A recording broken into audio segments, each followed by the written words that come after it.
이번 전당대회에서는 이른바 이준석계 비윤 후보들의 성적표가 관심이었는데요. 결과는 완패였습니다. 이준석 전 대표의 지원을 받아 당대표에 출마했던 천하람 후보는 윤심 장벽을 넘지 못했고 최고위원 후보에도 여러 명이 나갔는데 비윤계가 얻은 자리는 하나도 없었습니다. 최승기 기자입니다. 윤석열 대통령과 이른바 윤핵관의 반기를 들며 출마한 비윤계 4인방. 이른바 천하용인으로 불렸던 4명의 비윤계 후보 모두 지도부 입성에 실패했습니다. 천하람 후보가 컷오프를 통과하고 막판 바람을 일으키면서 비윤계 내부에선 결선 투표에 대한 기대감도 있었습니다. 저는 천하람 후보가 무조건 한다 보고요. 하지만 천 후보는 안철수 후보에게도 밀리면서 3위에 그쳤습니다. 권리당원 100% 투표로 결정되는 이번 선거 과정에서 대통령 친윤계와 각을 세우며 당원들에게 거부감을 불러일으킨 게 패인으로 꼽힙니다. 윤핵관들의 폭정에 지쳐있던 당원들이 이제는 천하람 태풍을 일으켜가지고 윤핵관들을 몰아내고 우리 국민의힘을 정상화해야 되겠다. 최고위원 역시 친윤계가 장악하면서 밀려났고 웹소설 논란 등을 제기하며 반전을 노렸던 청년 최고위원도 친윤 장례찬 후보의 압승으로 결론났습니다. 최고위원의 경우 선거인단이 1인당 2표씩 행사할 수 있는 만큼 최소 한석 정도는 비윤계가 차지할 수 있을 거란 기대가 있었지만 이마저도 실패한 겁니다. 이렇게 천하용인 후보가 모두 탈락함에 따라 이준석 전 대표와 비윤계의 당내 입지는 더 축소될 것으로 보입니다. JTBC 최승기입니다. 계속해서 다음 소식입니다. 일단 오늘 전당대회 결과를 또 하나 짚어보면 이른바 친윤 지도부가 나왔는데요. 집권 2년 차에 접어든 윤석열 대통령은 이 친윤 지도부와 함께 안정적인 친정체제를 구축하게 됐습니다. 하지만 선거 내내 대통령의 당무 개입 논란이 있었는데 이런 부분이 또 불씨가 될 수 있다는 우려가 나옵니다. 신혜영 기자입니다. 윤석열 대통령은 뮤지컬 레미제라블 주제가인 민중의 노래와 함께 입장했습니다. 대선 후보 시절을 상징했던 어퍼컷 세리머니도 선보였습니다. 벌써 당선 1주년이 됐습니다.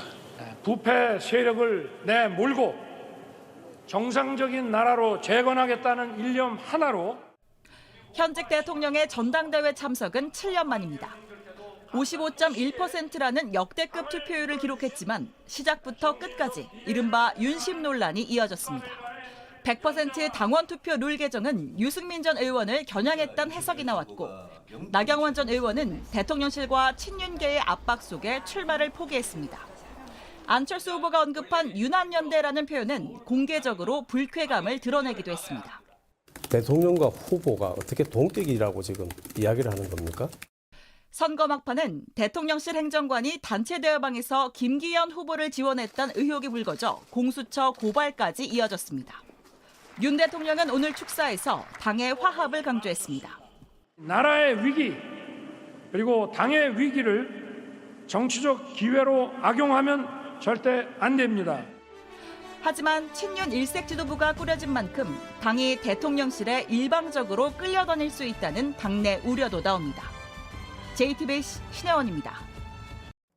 윤석열 대통령은 다음 달 26일 미국을 국빈 방문합니다. 조 바이든 미국 대통령과 정상회담을 갖는데 그에 앞서 한일 정상회담도 열릴 것으로 보입니다. 강제동원 피해자 배상안을 정부가 발표한 뒤에 한미일 정상 외교가 빨라지는 모습입니다. 대통령실에 나가 있는 취재기자를 연결해서 몇 가지 좀 물어보겠습니다. 강희영 기자. 네, 대통령의 미국 국빈 방문은 꽤 오랜만이죠. 네, 미국을 국빈 방문하는 건 이명박 정부 이후에 12년 만입니다. 대통령실은 어젯밤 이 백악관의 발표 직후에 이 소식을 공식화했는데요. 회담에선 이 북한 도발에 대응하기 위한 확장 억제 강화 방안 등이 의제로 다뤄질 전망입니다. 한일 정상회담도 조만간 열릴 거다 이런 얘기들이 나오고 있는데 날짜가 혹시 확정이 됐습니까?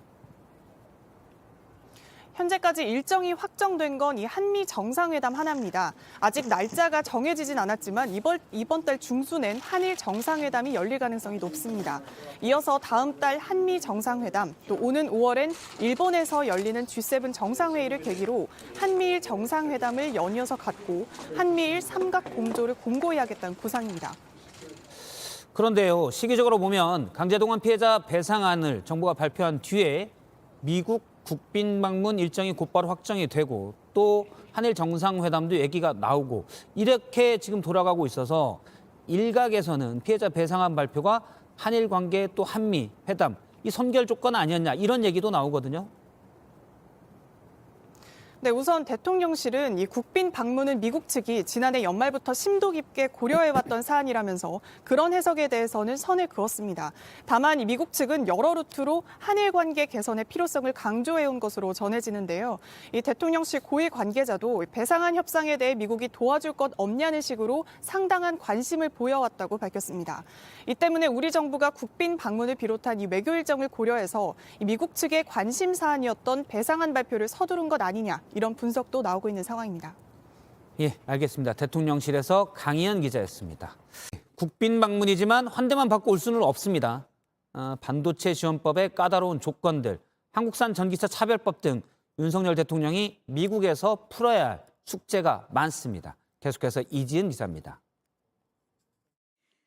지난해 미국은 한국산 전기차를 차별하는 법을 기습적으로 냈습니다.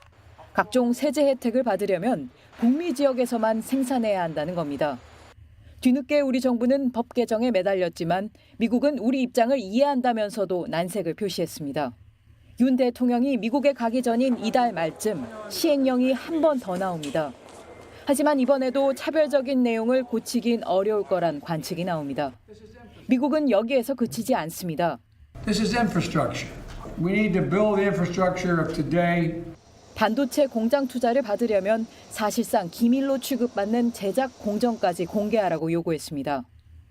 미국 안에서도 과도한 개입이란 비판이 나오지만 바이든 정부는 계속 추진할 전망입니다. 미국은 내년 대선을 앞두고 중국뿐만 아니라 동맹국까지도 예외를 두지 않으려는 우리 정부로서는 한국 기업의 미래, 대미 투자 약속까지도 한미 간의 협상 테이블에 바게닝 칩으로 올려놓아야 하는 매우 다급한 상황입니다. 북한의 핵과 미사일 도발에 대응하는 확장 억제를 더 확실히 받아내는 것도 관건입니다. 미국이 한미일 3자가 참여하는 확장 억제 상서 협의체를 제안할 거란 기류도 있지만 정부는 앞서 나간 것이라고 선을 그었습니다. JTBC 이지은입니다.